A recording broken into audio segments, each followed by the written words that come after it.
On y va alors? C'est bon. Eh bien bonjour Mirko. Bonjour. Content de te voir. Merci. Vous êtes incliné 15-6 à Biarritz ce vendredi dernier. Vous avez été très présent en défense tout au long de ce match. J'imagine que pour le spécialiste de la défense que tu es, c'est positif. Ouais, c'était positif. Il y a des choses intéressantes qu'il faut qu'on garde pour le prochain match. Ça faisait un moment qu'on n'avait pas sorti une performance comme ça en défense. Donc je pense que voilà, on commence à reprendre confiance. On comprend effectivement la force qu'on peut avoir. Mais on a encore du boulot à faire. Il y a encore pas mal de choses à régler. Tu prends quand même 2 essais et sous laquelle on était performant sous les drives tout au long. Et ces petits 2 défaillances, ça veut dire qu'il nous faut prendre 2 essais. Donc, c'est quand même 2 essais justement sur des drives, comme tu dis, en infériorité numérique. Ce qui met en lumière quand même cette indiscipline qui vous coûte cher. Oui, sûrement. C'est quelque chose sur lequel on a beaucoup travaillé. On commence à beaucoup travailler. On a la chance d'avoir la possibilité de contrôler ça pendant l'entraînement aujourd'hui. Et aujourd'hui, cette semaine, c'était beaucoup plus propre. Les joueurs même, ils se rendent compte encore plus du fait de ne pas donner cette facilité à l'adversaire. Donc je pense que vendredi prochain, on sera beaucoup plus focus sur tout ce qui est discipline. Et voilà, on mettra les ingrédients qu'il faudra. Voilà. Comment ça se travaille justement à l'entraînement? Ben, en fait, il faut être joueur, c'est-à-dire il faut s'aider, entraider, c'est-à-dire que soit quand je suis en attaque, soit en défense, soit que je fasse l'attaque ou la défense de l'adversaire, soit que je fasse mon attaque ou mon défense, il faut que je suis propre. C'est moi je travaille proprement, tout le monde travaille proprement. Donc c'est un effort individuel, mais mis à disposition du collectif. À la mi-temps, quand les joueurs sont revenus en deuxième mi-temps, on a senti qu'il y avait une répartition différente, c'est-à-dire que vous aviez moins sur les regroupements, vous établiez davantage. C'est un discours que tu as passé à la mi-temps. C'est un discours qu'on avait eu avant le match, peut-être sous la fatigue, sous quelque chose, ça perd un petit peu, donc on le remet. On a remis à la mi-temps. En fait, voilà, il faut batailler les racks quand on a l'opportunité. Il ne faut pas perdre d'énergie quand le ballon en face est sauvé. Il faut vraiment garder cette attention sur quand je peux intervenir, quand je ne peux pas. On a besoin des énergies pendant 80 minutes. Aujourd'hui, on ne peut pas se permettre d'en perdre sous des ballons qu'on a impossible de récupérer. Donc, on commence à maîtriser savoir quand il faut aller, quand il ne faut pas aller. Qu'il soit surtout défensivement parlant. Donc, on le travaille. Ça vient petit à petit. Les joueurs, ils assimilent petit à petit. Et on voit même à l'entraînement que ça marche beaucoup mieux. Eric posait une très bonne question, comme d'habitude, très bonne question. Mais on a vu que les joueurs n'ont pas été énormément, pour ainsi dire, même pas pénalisés sur les groupes pénétrants qu'ils faisaient en touche, alors que ce sont des phases de jeu où souvent c'est double peine, à savoir à la fois pénalité et des fois carton jaune. À aucun moment on n'avait été pénalisé. Ça, c'est quelque chose que vous aviez travaillé aussi par rapport à la vidéo. L'arrivée de Tanguy avant David avec Tanguy, donc c'est quelque chose sur lequel depuis le début de la saison il y a du mal. Donc on s'en fait un focus sur ça et on a travaillé encore plus dans le détail. Après, c'est eux qui s'approprient du truc et ils sont bien appropriés à Biarritz. Donc il faut qu'il soit un point de départ et que ça donne la suite. Donc tout ce qui passe après, qui se passera après, les matchs après, il faut qu'on soit si propre qu'on a été à Biarritz. Vincent disait après le match que vous auriez pu jouer 2 jours sans marquer. Il y a toujours cette pression du résultat, mais moins à Biarritz que vendredi contre Valence. Vendredi, il va falloir marquer plus, forcément. Qu'est-ce qu'il va falloir mettre en place justement pour se lâcher un peu plus dans la zone offensive? Il faut juste jouer les coups. On les avait à Biarritz, on est un peu sous tension, peut-être un manque de confiance forcément. Donc il faudra que voilà, l'année prochaine, les coups qu'on a joués, les possibilités, les trous à prendre, ben, il faut les prendre. Après, Tanguy disait aussi, comme il m'a dit dimanche, si on a nos touches offensives, c'est pas le même match.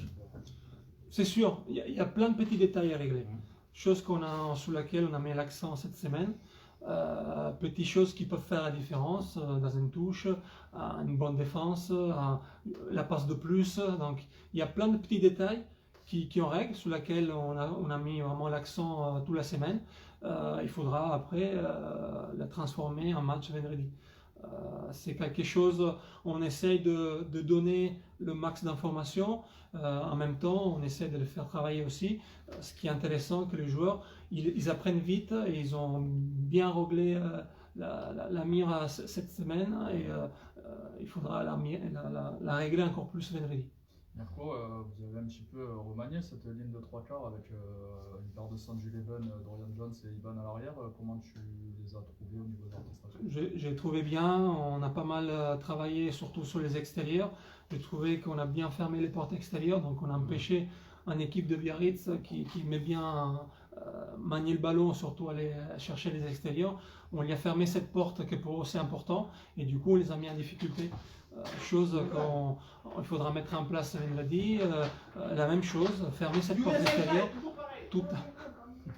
fermer cette porte extérieure, en sachant qu'il faut continuer le boulot autour de RAC. C'est une formule qui peut être du coup renouvelée. C'est un travail qu'on fait depuis le début, qu'on commence à rentrer petit à petit, qu'on commence à intégrer dans notre jeu défensif, sous on va dire, la nouvelle ligne des 3/4, il faut mettre de la concurrence entre eux. C'est des joueurs qui sont polyvalents, qui peuvent jouer, qui peuvent couvrir plusieurs postes parce qu'ils ont des possibilités, des habilités différentes. Donc le fait de pouvoir bouger les joueurs, ça nous permet de mettre plus de concurrence à chaque poste. Et ça a l'air de marcher, donc il faut continuer. On sait qu'avec la concurrence, des fois c'est lourd, mais la possibilité c'est de faire progresser les joueurs parce qu'ils sont plus focus sur leur boulot, et il leur permet d'être encore plus attentifs à ce qu'ils doivent mettre en place. Cette approche du match dont tu parlais, elle correspondait aussi au profil de cette équipe de Biarritz, avec justement cette volonté que vous avez d'aller chercher les extérieurs. C'est pas forcément le même raisonnement que vous avez avant d'aborder Valence Roman. Alors, Biarritz, avec leur système, c'est un système qui travaille beaucoup pour aller chercher les extérieurs. Valence sont beaucoup physiques devant, donc ils vont chercher surtout le défi physique, et dès qu'ils ont gagné cette défi physique, là ils vont chercher les extérieurs. Donc il faudra jouer avec, il faudra être très costaud autour de RAC, en sachant qu'il faudra fermer tout le temps cette porte extérieure. Donc on a travaillé, on a mis en place ce qu'il fallait, on a bougé un peu la défense par rapport à ce qu'on a travaillé Biarritz. Donc vous le verrez vendredi en match. Dans le calendrier, Mirko, vous n'êtes pas les pires parce que vous n'avez qu'un match en moins. Par contre, Grenoble a été reporté 2 fois. Vous deviez avoir une semaine de vacances, vous ne l'avez pas eu. Vous avez continué à travailler. Il reste 4 matchs pour aller jusqu'à Noël. Est-ce que physiquement, tu as peur qu'à un moment, ça soit un peu plus compliqué parce que les efforts se répètent de semaine en semaine? Est-ce que ça va tenir jusqu'à Noël? Je pense que ça va tenir simplement parce que même si on n'a pas donné les 5 jours d'habitude qu'on a donné, on a aménagé différemment. On a donné un week-end complet et un week-end entre vendredi et dimanche. Vous direz c'est pas la même chose, mais voilà, ça fait que quand même ils ont eu 5 jours de repos complet, en sachant voilà qu'il faut passer par là. C'est une année difficile pour tout le monde, particulier, pas difficile, mais particulier pour tout le monde. On a eu la chance aujourd'hui de rater qu'un match. Il y a des équipes qui ont raté 3 matchs de filet, 2 matchs, un match, voilà, donc alternance. Du coup, voilà, il faut faire avec, on sait que c'est comme ça, il faut passer par là. On a une position qui n'est pas favorable, donc un classement, donc on est dans le dur, il faut travailler dans le dur, on en sortira parce qu'on a les joueurs pour. Donc on n'est pas, je ne vais pas te dire qu'on n'est pas inquiet, mais tout le monde est focus sur notre boulot. On sait qu'on peut s'en sortir, mais avec le boulot qu'on fait dans la semaine, on pourra arriver à des résultats positifs. Un petit mot sur le match de Robin Copeland qui a été élu joueur du match, il me semble, sur l'application. Tanguy trouvait son match colossal malgré sa petite faute. Quel est ton regard sur sa performance? Je pense qu'il y a des joueurs comme son profil qui ils peuvent sortir dès que chacun fait son boulot. Quand on a un travail collectif, qu'il soit défensif, qu'il soit en attaque, offensif, en fait, il y a la possibilité que des joueurs qui ont un vécu beaucoup plus important que d'autres, qui ont une expérience intéressante à haut niveau, quand on parle du Champions Cup, on parle de haut niveau de matchs internationaux, c'est des joueurs qui arrivent à sortir encore plus par rapport à ce qu'ils font d'habitude. Donc on sait, notre force aujourd'hui, la force de l'équipe, c'est le collectif, c'est pas l'individu. C'est chacun fait son boulot, c'est chacun met à disposition sa façon de faire son travail. ben, il y a forcément une force collective qui sort. Et notre force, c'est le collectif. Et à chaque fois qu'on le met en place, à chaque fois qu'on est capable de jouer vraiment comme équipe, comme collectif, il y a peu d'équipes qui peuvent nous surprendre. La force, c'est le collectif, mais il y a aussi Olé Avei qui est de retour de suspension pour ce match. Est-ce qu'on peut penser à une touche un petit peu meilleure du coup? C'est au-delà de qualité de Olé, qu'on le connaît bien, donc on sait ce qu'il peut apporter, surtout en précision, qu'il soit dans la touche ou dans le jeu. Donc c'est des joueurs qui, dans un collectif qui marche, dans un collectif où tout le monde il met à disposition son individualité, ben, ça fait que sûrement Olé pourra sortir le match qui nous a sorti à Nevers, qui nous a sorti avant, quand il est rentré. Donc qu'est-ce qu'il apporte? Il apporte pas seulement dans le jeu, il porte aussi dans l'état d'esprit. Donc c'est un joueur important pour l'équipe. Mais s'il est supporté pour le collectif, ben, il sortira son meilleur match. Tu parlais de matchs internationaux, Mirko, il y a un France-Italie, je crois, samedi soir. Comment tu la trouves, cette équipe d'Italie? Elle a beaucoup changé, c'est une période de renouvellement? Mais je ne vais pas te dire c'est un moment de renouvellement, mais ça fait un moment qu'on parle de ça. Ouais. Mais c'est sûr qu'il y a pas mal d'injections de jeunes joueurs, mais il ne faut pas qu'ils soient une excuse.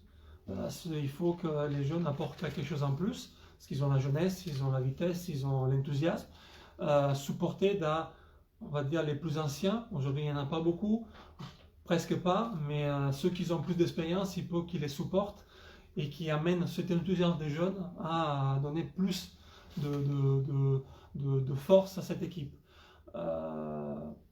C'est un match à prendre, parce que c'est un match où la France joue avec, entre guillemets, des nouveaux joueurs, pas forcément rodés sous son collectif. Donc c'est un match à prendre, peut-être c'est celui-là. Vous avez déjà battu les Fidji. Ouais, on a fait match nul avec la Nouvelle-Zélande aussi. Je pense qu'on ne va pas les compter et je pense que dans la tête des joueurs, ils ne vont pas la compter. Donc, mais c'est vrai que c'est un match que tu veux essayer de faire, on va dire, la petite finale. La petite finale, parce que bon, c'est un tournoi un peu particulier, c'est un tournoi d'automne. Si on veut faire la finale, ben, il faut passer par là, il faut gagner ce match. On joue à l'extérieur, l'Italie joue à l'extérieur. Des fois, je me prends comme un joueur. Il joue à l'extérieur, mais voilà, cette possibilité, cette façon de fait qu'il y a une nouvelle équipe, il y a, je pense, 8 joueurs qui n'ont pas joué les premiers matchs. C'est quelque chose que. Il y a une opportunité. Voilà, c'est une opportunité, il faut la saisir. Et s'ils sont bons, ils vont la saisir. Ok. Merci Mirko. Merci. Merci à vous. Bon, je peux vraiment que l'Italie va gagner. Ils ne gagneront jamais l'Italie. Les Italiens, ils espèrent tout. Bon, il faut qu'ils y croient tout le temps, hein. Ouais, Comme ça n'arrive jamais. ils vont prendre 40, ça va être réglé.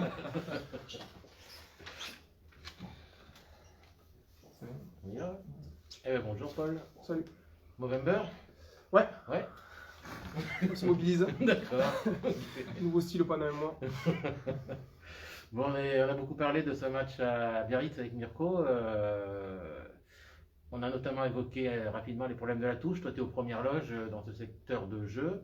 C'est un problème collectif. Oui, c'est un problème collectif parce que des fois ça peut être le lancer, des fois ça peut être le sauteur, des fois ça peut être les lifters. Voilà, c'est vrai que la touche, on peut pas incriminer qu'une personne. Aujourd'hui, je pense, voilà, c'est vrai que devant, on est défaillant sur ça et qu'aujourd'hui, il faut qu'on le règle absolument. Mais bon, là, ça fait 3 semaines que Tanguy est arrivé, on travaille très bien avec Tanguy, donc je pense qu'on va avoir des progrès et j'espère que ce week-end, ça va se voir parce que je pense qu'on travaille correctement. Et voilà, c'est fait avec beaucoup d'enthousiasme et on espère que ça va payer ce week-end. Tanguy me disait dimanche que ça devrait passer aussi par du travail individuel spécifique. C'est quelque chose que vous avez mis en place? Oui, bien sûr. Donc ça veut dire que c'est vrai que voilà, les talons font beaucoup de lancers en plus. Nous, c'est vrai que voilà, sur la musculation, on travaille beaucoup sur ça aussi.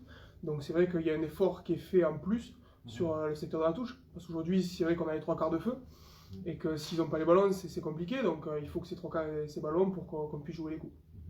Sachant que Valence, vendredi, effectivement, il faudra mettre la main sur le ballon, pas se contenter, entre guillemets. Ah non, c'est sûr que là, je pense que ça va pas être un match comme à l'extérieur, comme on a pu faire ce week-end à Biarritz, faire que défendre. C'est-à-dire qu'aujourd'hui, on va recevoir une équipe de Valence qui n'est pas la même que l'année dernière. Je pense que c'est plus costaud et avec un effectif plus, comment dire, plus étoffé. Donc ça va être un très gros match. Mais c'est vrai qu'il va falloir qu'on mette du rythme, il va falloir qu'on mette des points aussi. Paul, vous étiez à la recherche de matchs référence entre guillemets depuis quelques temps. J'imagine que ça donne confiance après ce résultat à Biarritz face à une succession de ballons portés qui n'ont pas donné et qui au final ils ont trouvé l'ouverture qu'en infériorité numérique. J'imagine ça pour vous, pour le groupe, ça doit donner quand même. Bien entendu, quand tu vois qu'à l'extérieur, déjà qu'à l'extérieur, si tu veux bien performer, il faut être bon, enfin tout ce qui est. Faut avoir une bonne discipline. À part qu'aujourd'hui, je crois qu'on a pris 20 pénalités. Ouais. Et quand tu vois qu'avec 20 pénalités, à la 70e, on est encore dans le match, c'est quand même beau parce qu'aujourd'hui, je pense qu'on n'a rien lâché. Je pense que voilà, les avants, on s'est envoyé comme jamais. C'est vrai qu'aujourd'hui, peut-être que ce qui nous manque, c'est de la précision. Parce que voilà, sur tout ce qui est lancé en touche et tout ça, c'est de la précision, il ne faut pas se mentir. Mais bon, dans l'état d'esprit, je pense que voilà, on a vu qu'on était présent et on va pas lâcher, quoi. Et ça va commencer par ce week-end, mettre un gros combat parce qu'il faut gagner absolument ce week-end. Et je pense que ça peut être le match de la mort ce week-end, donc il faut absolument gagner ce week-end. Quand tu dis que ça peut être le match de la mort, ça veut dire qu'une défaite pourrait être très lourde de conséquences. Bien entendu, aujourd'hui, je pense qu'il ne faut pas se mentir. Ouais. Tous nos matchs à la maison, on les a perdus. Et aujourd'hui, voilà, on reçoit Valence Roman qui, voilà, c'est vrai que pour se relancer, je pense que ça peut être un bon match parce qu'il va y avoir la guerre. À nous d'être présents. Et voilà, il faut gagner absolument. On a vu des joueurs souffrir un petit peu de crampes, un petit peu de fatigue. Vous l'expliquez par le terrain d'entraînement que vous avez, par le terrain de Biarritz. Comment vous l'expliquez? Ah oui, on l'explique parce qu'aujourd'hui, c'est vrai qu'on s'entraîne sur le terrain, c'est-à-dire qu'il pleut régulièrement. Le terrain est un peu lourd et on travaille beaucoup, quoi. Ça veut dire qu'aujourd'hui, on ne s'économise pas et qu'aujourd'hui, on a un mode maintien. On a un mode maintien, on a le couteau entre les dents et feu, quoi. Ça veut dire qu'aujourd'hui, il faut qu'on gagne. On n'est pas là pour s'économiser, on est là pour travailler. Et aujourd'hui, s'il faut travailler demi-heure de plus, on le fera, quoi. Donc aujourd'hui, c'est un club à sauver et aujourd'hui, on veut que les Angoumoisiens soient fiers de nous. Et c'est pour ça qu'on travaille. Au niveau de l'animation offensive, Iban disait que vous avez une demi-occasion et que voilà, c'était assez pauvre devant. Est-ce que toi, tu as vu des pistes d'amélioration, des moyens d'amélioration ces derniers temps sur l'animation? Oui, je pense qu'il y en a forcément. Parce qu'aujourd'hui, je pense qu'on joue pas assez les coups et qu'aujourd'hui, on n'est pas totalement rassuré, quoi. Parce qu'aujourd'hui, c'est vrai qu'on est dernier. On a gagné qu'un seul match à l'extérieur, on a tout perdu à la maison. Peut-être qu'aujourd'hui, on a la peur de jouer. On a la peur de jouer, on a la peur de mal faire. Et je pense que cette peur, il faut qu'on la transforme. Il faut qu'on joue les coups, il faut qu'on se fasse plaisir. Il faut qu'on se fasse plaisir, et ça veut dire qu'en jouant les coups, comme je disais tout à l'heure, si on donne les ballons à nos trois quarts, aujourd'hui, on a une très belle ligne de trois quarts, donc ça peut que fonctionner. En tout cas, l'état d'esprit, il est là. C'était l'enjeu principal de Vincent à Biarritz. L'état d'esprit, il est là. Ça veut dire qu'aujourd'hui, je pense qu'on a un groupe qui vit très bien. Aujourd'hui, voilà, il s'est passé ce qui s'est passé, mais aujourd'hui, on a un groupe fort. On a un groupe uni, on veut tous aller dans le même sens. Et voilà, aujourd'hui, il faut que ça paye parce que je vois pas comment on peut continuer comme ça. Parce qu'en tout cas, on met tous les ingrédients pour que ça fonctionne. Un ingrédient clé aussi, ça risque sans doute d'être la lucidité, quoi. Il va falloir rester lucide quand on sait que vous commettez beaucoup de fautes. Comment rester lucide et en même temps garder cet enthousiasme. C'est le problème qu'a aussi qu'aujourd'hui, on met tellement d'envie, on veut tellement prouver que c'est pas notre visage. Aujourd'hui, on n'a rien à faire ici.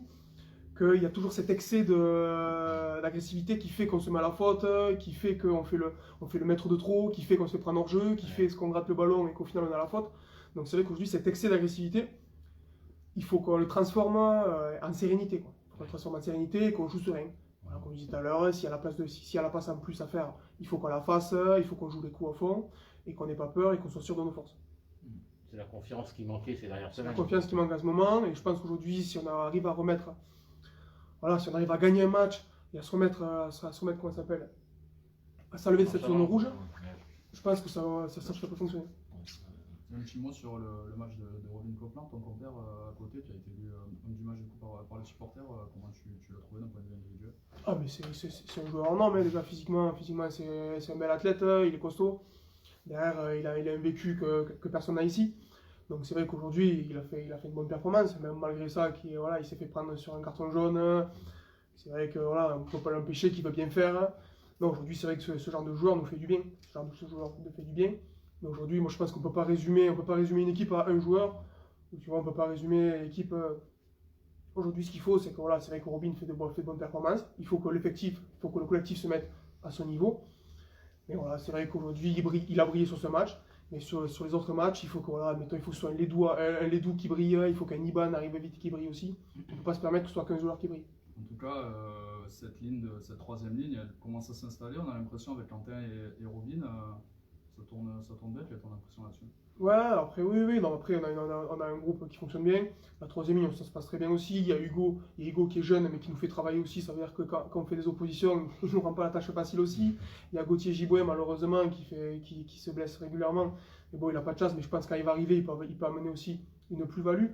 Et encore plein d'autres. On peut faire glisser aussi Sikili en troisième ligne. Donc, cette troisième ligne, elle peut être homogène. Et ce qui est beau dans cette troisième ligne, c'est qu'on a chacun notre identité. Que ce soit, mettons, sur du contest, sur de la vitesse ou autre. Donc je pense qu'aujourd'hui on a les joueurs pour performer et on a les joueurs pour avancer. Et que ce soit en troisième ligne, en seconde ligne ou partout, je pense qu'on a de bons joueurs, on a un bon effectif. Donc il faut que ça nous paye, il faut que ça paye. Un petit peu d'histoire qui va être peut-être désagréable, mais tu as connu avec ton club de cœur en Narbonne une descente. Et là c'est difficile, tu trouves des similitudes, tu trouves qu'il n'y a rien à voir avec ce que tu as connu, comment de temps en temps tu y penses? Je pense qu'aujourd'hui le classement fait qu'on doit penser au maintien. Hein. Et que c'est vrai qu'à Narbonne, j'ai passé un paquet de temps à jouer le maintien. Donc c'est vrai qu'aujourd'hui, si je résume ma carrière, j'ai plus passé de temps à jouer le maintien qu'autre chose. Même tu t'es maintenu face au SA15. On s'est maintenu face au SA15, c'est vrai, le dernier match de la saison, mais bon, le SA15 est arrivé avec les espoirs. Et les espadrilles. Et les espadrilles. Après, ils partent en Espagne, donc c'était plus un match de gala. Mais non, c'est vrai que les similitudes, non, je ne les vois pas pour l'instant. Pas pour l'instant, parce qu'on est au 9e match et que je ne peux pas me dire que ce club est condamné. Parce qu'après, chaque saison a son histoire. Mais je pense qu'au bout d'un moment, ça va nous sourire. Parce que je vois pas comment ça va pas sourire. Quoi. Avec les joueurs de qualité qu'on a, avec les entraîneurs qu'on a. Voilà, après, j'espère que voilà, quand janvier, on va rejouer dans un Chanzy plein. Donc c'est vrai qu'aujourd'hui, voilà, avec l'engouement qui est autour de ce club, on peut pas se permettre de passer à la Fédéral 1 parce que voilà, c'est trop tôt et ça va forcément le faire. Et puis le trou n'est pas fait non plus forcément. Le trou n'est pas fait non plus aussi, ça veut dire que, admettons, ce week-end on gagne, on se retrouve à 10 points. Ouais. Derrière, je crois que Rouen avait un match de plus que nous, donc ça veut dire qu'on recolle à Rouen. Mont-de-Marsan a encore 2 matchs en retard, ça veut dire qu'on n'est pas mort, on n'est pas condamné. Et tu regardes un match de Valence si tu gagnes. Tu regardes un match de Valence aussi, derrière tu auras un déplacement compliqué à Perpignan, mais tu vas recevoir, je crois, 2 fois aussi. Donc non, il n'y a rien qui est fait. Vous avez eu des matchs, Paul, sur les saisons d'avant où il fallait cranter pour un éventuel top 6, mais ce match un peu couperé que tu décrivais tout à l'heure pour le maintien, vous ne l'avez jamais vécu. Est-ce que tu as la certitude que dans les têtes, par votre motivation et par ce que vous montrez, tu le dis, le groupe vit bien, est-ce que tu es sûr qu'au moins dans les têtes, vous serez là vendredi, sans parler de jeu, mais tu as ce ressenti que vendredi, vous allez être présent? Ah ben, je suis convaincu. Je suis convaincu que la semaine prochaine, quand on va se retrouver, enfin, ce ne sera pas moi, ce sera notre joueur, mais qui dira que ça s'est bien passé ce week-end. Parce que voilà, c'est. Il n'y aura pas de mauvaise pression, quoi. On n'a plus le choix, quoi. Et non, c'est pas une mauvaise pression, là, aujourd'hui. Il faut qu'on joue libéré. On a encore vu la vidéo, il y a des coups qu'on ne joue pas et qu'il faut qu'on joue. Et je pense qu'aujourd'hui, on a pris. Comment dire? On a travaillé sur ça à l'entraînement et que je pense que du coup, on va aller jouer ce week-end et ça va payer, quoi. Tu parlais de Chanzy plein que tu espérais en janvier. Là, ça va un petit peu jouer dans les têtes, un stade complètement vide pour un match de la mort, un match qu'il faut gagner. Bien sûr, ça va jouer, mais bon, on sait très bien que les Angoumoisiens vont nous regarder. Donc du coup, on n'a pas à s'inquiéter. On va nous regarder, on sait très bien, voilà, il y a nos familles qui nous regardent aussi. Et qu'aujourd'hui, il y a un club à sauver, la motivation est tout trouvée. Et que Didier, aujourd'hui, il fait l'effort pour qu'on soit mieux. Donc aujourd'hui, non. Aujourd'hui, on doit trop à tout le monde pour passer et se dire, vu qu'on joue dans un stade vide, on n'aura pas la motivation. La motivation est tout trouvée. C'est le match de la mort, il faut qu'on le gagne, point. Et puis l'intérêt du Guitro, c'est que vous entendez bien les consignes du staff. En espérant qu'ils nous mettent ici c'est Chanzy, en fond sonore. On va y penser. Bon, merci. Merci. Et au moins, tu n'entendras pas le président de Biarritz. Comment? Au moins, tu n'entendras pas le président de Biarritz.